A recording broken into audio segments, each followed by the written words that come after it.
So ভাই লোক, finally Avengers Doomsday থেকে থরের ট্রেলারটা মার্ভেল রিলিজ করে দিয়েছে। আর তুই যদি এইটা ভেবে থাকো থরকে শুধুমাত্র ফ্যান সার্ভিসের জন্য ফিরিয়ে নিয়ে আসছে, তাহলে এই ট্রেলারটা আরও কিছু ভয়ঙ্কর ইঙ্গিত করছে। অ্যান্ড কি, সেটা নিয়ে ডেফিনেটলি আমি আগে কথা বলছি, বাট প্রথমে যদি এই ট্রেলারটা নিয়ে হালকাভাবে কথা বলি, তো এই থরের ট্রেলারের ভেতর থরকে আমরা টোটালি গম্ভীর রূপে দেখতে পাচ্ছি। সেই থর লাভ এন্ড থান্ডারের হাস্যকর ভাবটা আর একেবারেই নেই। ট্রেলারের ভেতর আমরা দেখতে পাচ্ছি থরকে গম্ভীর আর ইমোশনাল দেখাচ্ছে। অ্যান্ড এটাও মনে হচ্ছে যে এইবার ডাইরেক্টর রুসো ব্রাদার্স আবারও থরকে সেই ইনফিনিটি ওয়ারের থরের মতো শক্তিশালীভাবে আমাদের সামনে প্রেজেন্ট করতে চলেছে। আর তারপর আমরা এই ট্রেলারে দেখতে পাচ্ছি থর নিজের মেয়ের জন্য প্রার্থনা করছে। ট্রেলারে থরকে তার বাবা ওডিনের কাছে প্রার্থনা করতে দেখা যাচ্ছে। আর সে বলছে সে তার পালিত মেয়ে লাভের কাছে ফিরে যেতে চায়। সে যুদ্ধ করতে চায় শুধু শেষবারের মতো, আরও একটি শত্রুকে হারানোর জন্য, যাতে সে শান্তির জীবন কাটাতে পারে। আর তারপরে এই ট্রেলারের ভেতর তুমি থরের লুকটাকে লক্ষ্য করেছো?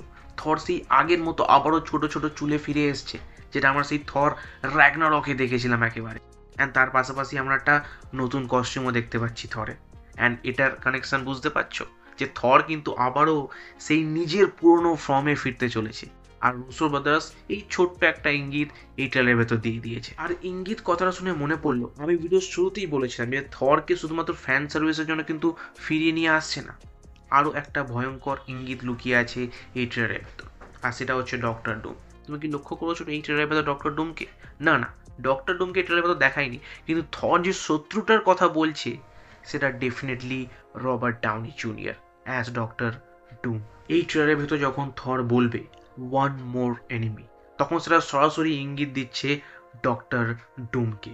অ্যান্ড ভাই, যখন গড এসে প্রে করছে তখন তুমি বুঝতে পারছো ব্যাপারটা সিরিয়াস, ম্যাটারটা টোটালি সিরিয়াস হয়ে গেছে ভাই। ইয়েস, গড যখন প্রে করছে তখন এটা মেনে নিতেই হবে যে রুসো ব্রাদার্স কিন্তু এই ডক্টর ডুমকে থ্যানোসেরও এক কাটি ওপরের ভিলেন করতে চলেছে। ইয়েস, কারণ এইবার পুরোপুরি ম্যাটার সিরিয়াস হয়ে গেছে। আর আমি পার্সোনালি এক্সাইটেড এই থর ভার্সেস ডক্টর ডুমের ফেস অফ দেখার জন্য। আর তার থেকেও বেশি এক্সাইটেড আমি এই কারণে, কারণ থর আর আমাদের লোকির আরও একটা যখন রিইউনিয়ন হবে, সেই যে মোমেন্টটা ভাই, কি বলবো, আমি বলে বোঝাতে পারবো না। ওই যে মোমেন্টটা, ওই মোমেন্টটা একটা আলাদা লেজেন্ডারি মোমেন্ট হয়ে যাবে এই মুভির।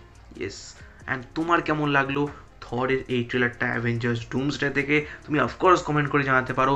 আর মুভিটা রিলিজ হচ্ছে ডিসেম্বরের 18 তারিখ 2026-এ। সো অলমোস্ট এখনও 1 বছর বাকি আছে। বাট ভাই, আমরা এটা নিয়ে ডেফিনেটলি আগেও কথা বলবো, কারণ এরপর এক্সম্যানের ট্রেলারটা আসবে, তারপর ডক্টর ডুমের ট্রেলার আসবে, তারপর মুভি থেকে অ্যাকচুয়ালি ডুমসডে থেকে একটা ট্রেলার এনারা রিলিজ করবে, যেটার মেবি রান টাইম 1 মিনিট 5 সেকেন্ডের হতে পারে।